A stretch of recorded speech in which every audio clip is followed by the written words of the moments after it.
Tal cual les dije, estoy nuevamente con el doctor Alberto Loschi para continuar este tema apasionante como son los celos y tan humano también, ¿no? Habíamos dejado la primer parte donde los celos derivaban de la angustia, según las palabras del doctor Alberto Loschi, y habíamos dejado en un punto que tenía que ver con la sexualidad humana y su relación con los celos. Les digo, para hacer una pequeña síntesis y continuar acá, bienvenido Alberto. Bueno, gracias Molly. ¿Cómo estás? Muy bien. Qué agradable verte. El agradezco. éxito que tuvimos con los celos. Bueno, porque ¿quién no padece de celos, es un por tema, favor? sí, es un tema que siempre toca las raíces del ser humano. Las raíces, esa es la palabra. Son vos decías de la angustia, un derivado de la angustia. Sí, la diferencia entre el celo, los celos y la angustia es que a la angustia se ligan fantasías que hacen a lo sexual. De esas fantasías, algo mencionamos la vez pasada, tal vez la principal es la que en psicoanálisis se llama la escena primaria, que es el momento donde en las vicitudes edípicas se produce lo que se llama la castración fálica, donde el bebé, que se creía el todo para la madre, es desplazado de ese lugar por el padre, y entonces en lengua psicoanalítica, de ser el falo, ese falo pasa a estar en otro lado, en otro. Se presenta entonces esa escena primaria. Está claro esto, ¿no? Él se sentía el bebé el centro del mundo y se le hicieron creer también. Se da siempre así. El bebé cuando nace trae memorias de los ancestros. Y eso, digamos, ahí está el núcleo narcisista. Vos decís que por la memoria de los ancestros. No es porque todo el mundo está encima del bebé y dice qué bebé, qué hermosura, qué divino. Todo el mundo está encima porque el bebé trae las memorias esas ancestrales del yo ideal. ¿Vos decís que porque trae las memorias ancestrales? Sí. Borges tiene un poema que se llama Al hijo, donde dice: no soy yo quien te engendra, son los muertos, son mi padre, su padre y los mayores, que en un dédalo de amores van hasta Adán y el otro leño. Como diciendo, de la gestación y el bebé nace de los muertos. Bueno, esos eso muertos eso hace lo investigó mucho, aunque él decía que no era post-freudiano, pero el doctor Fide Acesio investigó como nadie en el mundo todo lo sepultado, lo ancestral, lo primordial. Tal cual. Y él decía, en un programa que lo tenemos, gracias, siempre venía Actualidad y Psicoanálisis, Fidia, siempre, 1 o 2 veces por año. Y me encantaba. Sí, muy... Y yo lo retraducía, porque tenía un discurso críptico, pero era totalmente comprensible e inteligente. Y un gran investigador. Sí. Bueno, esto, digamos, es una cosa que él diría también, en ese sentido, hace presente ese yo ideal, lo cual tiene sus vicitudes también.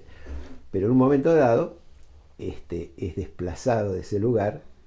Eso tiene que ver ahí con la castración fálica, y la escena primaria, en la cual aparece el bebé frente al coito de los padres, incluido como excluido. Esa sería la arquitectura íntima de los celos. Claro. Donde ante esa escena traumática que provoca una injuria narcisista terrible, se desatan pasiones asesinas, criminales. Hay dos vías frente a eso. Una sería atacar al padre para poseer a la madre, incesto y parricidio, y la otra es ponerse en el lugar de la madre, someterse al padre y quedar en la posición pasiva frente al padre, que da las dos vicisitudes del Edipo positivo. Claro, el Edipo positivo y el negativo. Freud decía que el Edipo positivo es la nena con el papá, el amor, ese matrimonio que, como decía Freud, no sabíamos si las mujeres tenían super yo. Después se dieron cuenta que sí, pero como es como más natural el casamiento de la nena con el papá, y es como más antinatural el del niño con la mamá. Sin embargo, está siempre, se presenta siempre. Entonces es inevitable aceptarlo, no es patología el Edipo. No solo eso, sino que... No, es una estructuración del aparato mental. Esa raíz sexual primaria, que es traumática porque incluye el asesinato, el parricidio, incesto va ligado a parricidio, queda sepultada bajo la amnesia infantil, y eso sexual da lugar después en el desarrollo a la aparición del erotismo. No hay que confundir, aunque vayan mezclados, lo sexual y el erotismo. El erotismo es el canal por donde la excitación sexual puede vehiculizarse sin ser traumática. Lo sexual fuera del erotismo es traumático, ¿no? Por eso el abuso sexual infantil provoca ese trauma, porque todavía no está desarrollado esos canales del erotismo, que es propiamente humano. Si bien la sexualidad es, digamos, de todo el reino animal y aún del vegetal, sí, hay algo que es propiamente humano, que es el erotismo. El erotismo. Y el erotismo, se podría decir, son los canales por donde lo sexual puede circular. Entonces, ¿qué es eso que circula por los canales del erotismo? Estas fantasías que van unidas a esa excitación de lo sexual primordial, que tienen que ver incesto, parricidio, la escena primaria. ¿Cómo se transforma el erotismo? Porque tiene que ver con el deseo. Y en el erotismo lo que claro, transcurre ahí ya son los deseos eróticos. Salimos de lo instintivo para pasar a lo deseante. Así es. Salimos del instinto sexual para pasar al erotismo. Tal cual. Entonces, en ese punto, sí, claro, se puede decir, esos contenidos sexuales traumáticos se integran, se simbolizan, se metaforizan y hacen a la excitación sexual en el cauce del erotismo. Se podría decir que en el acto sexual quedamos poseídos por esa excitación erótica que provoca otro estado de conciencia. El estado de conciencia del acto sexual no es el estado de conciencia normal. Hay una alteración, sí, en la cual quedamos poseídos. Pero incluso el momento del orgasmo es como un appétit mort, es como poder alcanzar otro estado, que no todo el mundo puede. Sí, seguro. Es una cuestión de confianza y entrega. Bueno, tiene que ver con todas las perturbaciones en la sexualidad y las vicisitudes tienen que ver de alguna manera con los caminos que siguen los celos en ese punto, ¿no? Pues se puede decir que en el acto... Pero es difícil entrar en el orgasmo al estar en otro estado. En el hombre se confunde la eyaculación con el orgasmo. Entonces dice, no, yo acabé. Si hay deseo, tiene orgasmo. Si no hay deseo, tiene una descarga eyaculatoria, que es no angustia, es lo mismo. que es angustia. Esa situación, Claro. digamos, por eso es una diferencia importante entre el deseo erótico y lo sexual. Claro. El deseo erótico permite jugar con el incesto y el parricidio, y se puede decir que en el momento del orgasmo es una muerte. Por eso se dice la petit mort. La petit mort, como dije recién. ¿Escuchaste vos diálogo? Sí. En ese punto, cuando está perturbado, cuando lo sexual desborda el canal erótico, ahí ya no es el celo como sexualidad que circula. Ansiedad. No, el celo, no dije ansiedad, no es el celo que circula en la sexualidad, guiado por el erotismo, sino que desborda esa excitación el canal del erotismo, y entonces ahí los celos ya tienen otra cualidad, ya desbordan lo erótico. Y cuando desbordan lo erótico empiezan vicitudes que modifican o alteran o perturban. ¿Cómo sería, por ejemplo, para vos, ¿no?, la relación de los celos con la sexualidad? En la pareja sexual, sí, digamos, aparte del hombre y la mujer, o dos hombres, digamos, hay un tercer elemento que es el falo, por decir así. Claro. Ese falo, en el juego erótico, está circulando en la pareja sexual. La mujer goza de ese falo, el hombre goza de hacer gozar a la mujer, pero al mismo tiempo hay una situación donde el goce de la mujer es independiente del que le da el hombre, entonces tiene que darse una situación en ese juego erótico donde el hombre tiene que aceptar la paradoja de que es él y no es él el que le da placer a la mujer, y la mujer tiene que aceptar la paradoja de que es ella y no es ella la que tiene el falo. En ese juego se desenvuelve el acto sexual como un juego donde culmina con el orgasmo. Cuando los celos son más intensos, desbordan ese canal erótico, y entonces aparecen situaciones donde hay que estimular ese erotismo a través de la escenificación de esas fantasías primordiales. Entonces aparecen ahí ciertas particulares o condiciones eróticas que se hacen necesarias para el acto sexual, donde puede aparecer el voyerismo,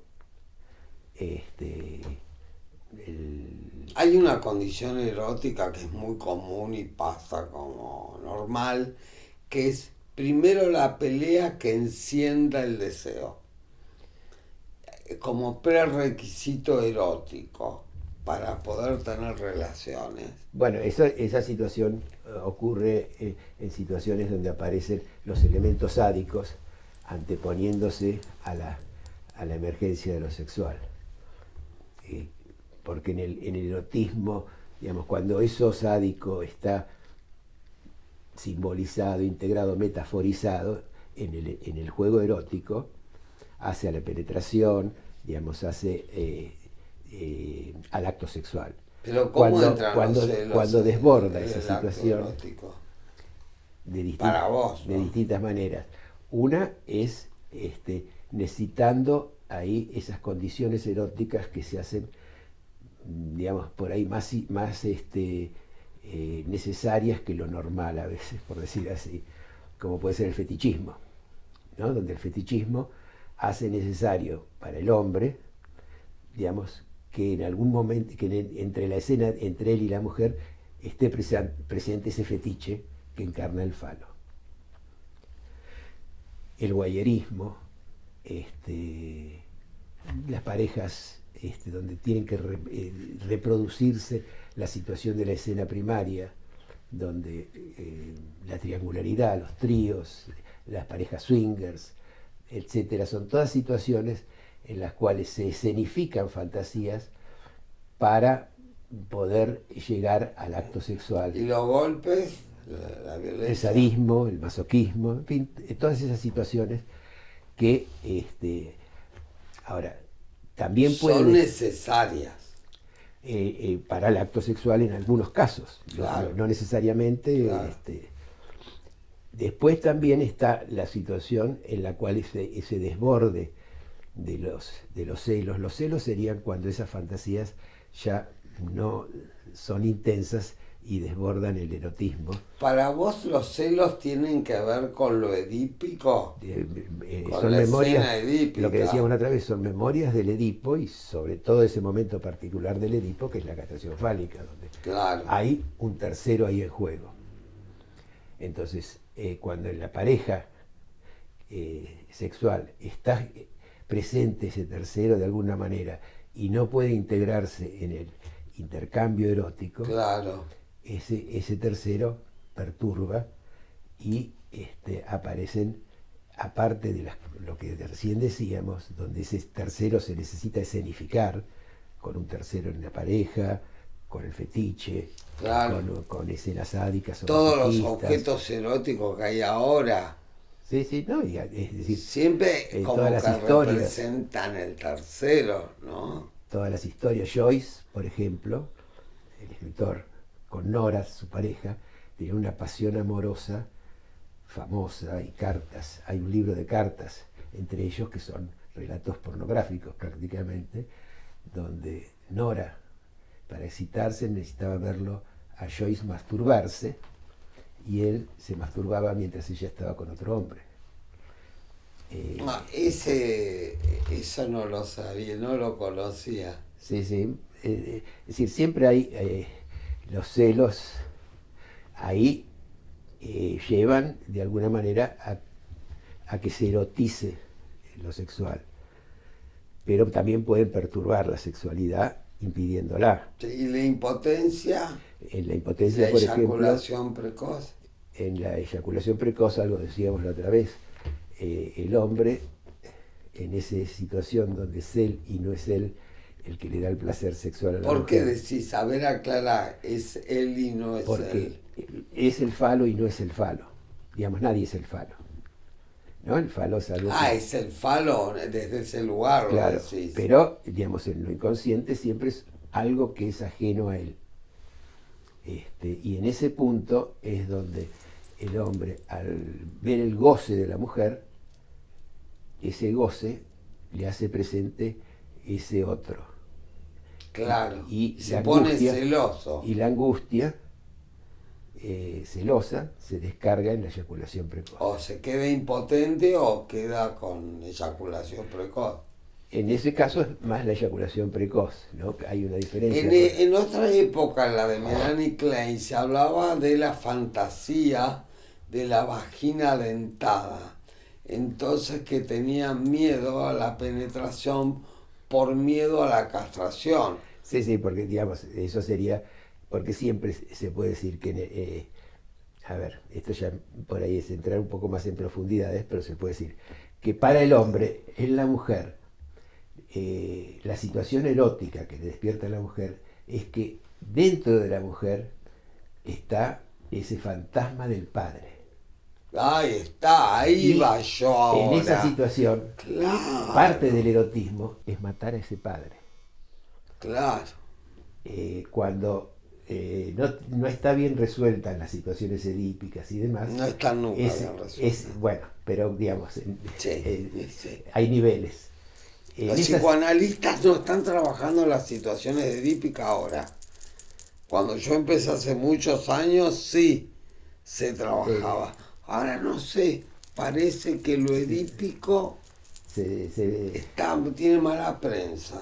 Entonces decía que esa presencia fantasmática del padre es lo que puede perturbar la sexualidad y provocar la impotencia, porque si uno no puede vencer a ese padre, no tiene la potencia para eso, aparece la impotencia. Claro, ¿no? pero eso también la culpa, porque si ponerle que el cuerpo de la madre represente a la madre y él está en ese lugar del padre, la culpa por el parricidio es feroz. Ahí aparece la impotencia también, en ese punto, pero esa presencia del padre siempre juega, de ese padre fantasma, siempre juega en el erotismo, ¿no? ¿Pero a favor o en contra? A favor o en contra, dependiendo del sujeto cómo tiene resuelta su situación. Bueno, vos lo sabrás, en la religión judía, en el casamiento, está el ritual de que el hombre en el momento de casarse tiene que con el pie aplastar una copa y romperla. Romper el plato, envuelto en la... El Tano me viene a hablar a la rusa, escúchame. Es una copa sí. Que se tira y la tiene que aplastar. La tiene que romper plafas, eso claro. Es mostrar que tiene la potencia para poseer a la mujer. En lo que era el derecho de pernada, o en la Edad Media, donde en el casamiento primero la mujer tenía que ser desvirgada por un sacerdote o por alguien que de alguna manera tuviera la jerarquía, por decir así, para desplazar a ese padre. Claro. Con lo cual después daba lugar a que el hombre pudiera entrar ahí. Entonces la presencia fantasmal de ese padre, de ese otro, siempre está, cuando es muy fuerte en la mujer, también hacia la frigidez. Para la mujer también hacia la frigidez de la mujer. Claro. Donde entonces, hay muchas mujeres en ese punto, en la frigidez, la mujer no entrega ese padre. Está siendo la hora de terminación.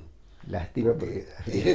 no del orgasmo, de la terminación, de la conclusión de este diálogo maravilloso que da para más, porque me despabilé yo y entonces, digamos, podemos poner los celos y en el centro de la escena, y estoy totalmente de acuerdo con lo edípico, no resuelto, mal resuelto. Y si los psicoanalistas no analizan lo edípico, ya cuando yo me fui de APA, había un supuesto gran analista. Me dice, pero ¿cómo podés pensar vos? Me dijo, estábamos en un debate, que con un pito así chiquito va a querer entrar en la madre. Yo digo, vos tenés pensamiento concreto y nadie se dio cuenta.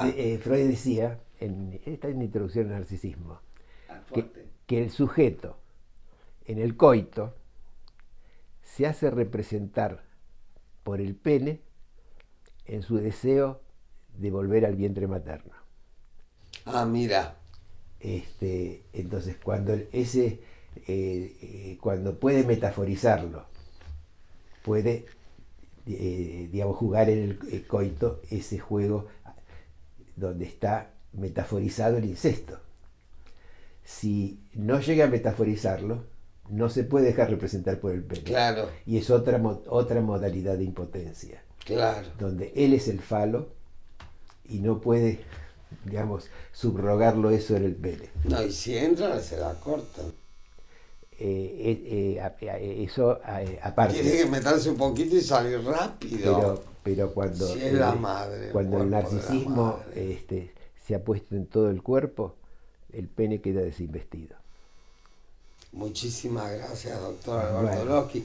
Lo vamos a volver a invitar, Seba, porque realmente es un torrente de conocimiento. Bueno. Me alegro mucho. Bueno. Es un placer estar con vos, intercambiar, porque aparte intercambiar con alguien que sabe, inteligente y sólido, hace que uno también seguro, siempre se despabile. Muchas gracias. Bueno, no, gracias a vos también por invitarme. Muchas gracias. Te voy a invitar de vuelta antes de que termine el año. Luego de la pausa vamos a las reflexiones finales, como siempre.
qué temazo, ¿no? Qué diálogo fructífero.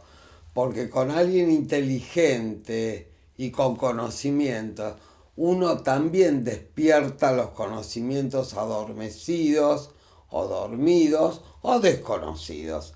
Realmente no sé si fue claro el tema que son los celos en la sexualidad, pero la síntesis que yo podría hacer es que la situación edípica triangular, tanto del varón como el de la nena en la infancia, se reproduce permanentemente ya que estructura nuestro aparato psíquico y está presente en la escena sexual. Cuando el Edipo, complejo de Edipo, ha sido tramitado, procesado y si podemos decir concluido, cosa que la parte patológica, el exceso, la sobrecarga edípica, como decía Alberto, que es lo que se va del canal del erotismo. El erotismo es humano, no es del reino animal. Dentro del reino animal, los únicos que tenemos erotismo somos los seres humanos. Y yo lo asocié directamente con el deseo. Cuando todo está en regla, cosa que es muy difícil, evidentemente el tercero que aparece, que es el falo en la escena sexual, que tiene que ver con el complejo de Edipo, no entorpece, favorece la relación sexual. Sin embargo, hay muchas dificultades, no solo en alcanzar el orgasmo en la mujer y en el hombre, que hay que tener la suficiente confianza como entrar en esa petit mort que es el orgasmo, tanto en la mujer como en el hombre. En el hombre se disimula más porque se confunde la eyaculación con el orgasmo, que no es lo mismo. Evidentemente un hombre puede eyacular y no tener orgasmo. Para el orgasmo se necesita del deseo y del erotismo. Nos vemos.